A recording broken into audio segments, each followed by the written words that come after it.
Tonight, a CBS 4 investigation into the death of a developmentally disabled man. He died on the floor of a Colorado jail. Brian Moss wanted to know if Tomas Beauford's death was preventable. He reports the one thing that might have saved this man's life was taken away from him. Tomas Beauford was not what he appeared to be. He was a childlike male with an IQ of 52. Something at the bottom there I want you to see. Although 24 years old, he was so severely developmentally disabled, he functioned at the level of an 8-year-old. Love the Lord and be happy. Physically disabled, too. Beauford suffered from epileptic seizures and Parkinson's. Always praise God.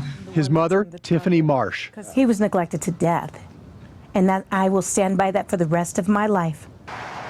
In 2013 and 2014, he was living at the Grand Junction Regional Center, a state facility for people with severe disabilities. Several times, police were called when Beauford became violent.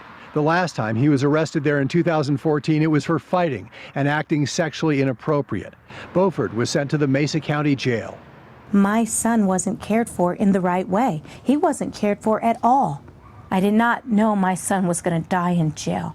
Due to his regular seizures, Beauford had what's known as a vagus nerve stimulator in his body. It's like a pacemaker for the brain. When the patient feels a seizure coming, they swipe a magnetic bracelet over the stimulator. That triggers electric impulses to the brain, stopping the seizures. But jail documents show when Beauford was booked in, his potentially life-saving magnetic bracelets were confiscated. And even though Beauford had told them about his seizures, a deputy filled out a form saying Beauford had no medical needs and no mental health problems. Had an inquest to death tonight. Right now they think it was a seizure. It happened the night of April 15th, 2014. Beauford suffered several seizures before one of them killed him. You think his death was preventable? Oh, God, yes. They took away his vagus nerve stimulator and locked it away from him, from the nurses, where no one could use it in that case of emergency like it's supposed to be. Our investigation found these pictures taken at the jail when Beauford died that show no wrist magnets. Due to a pending lawsuit, the Mesa County Sheriff's Department would not talk about why Beauford was not allowed to have his VNS bracelet.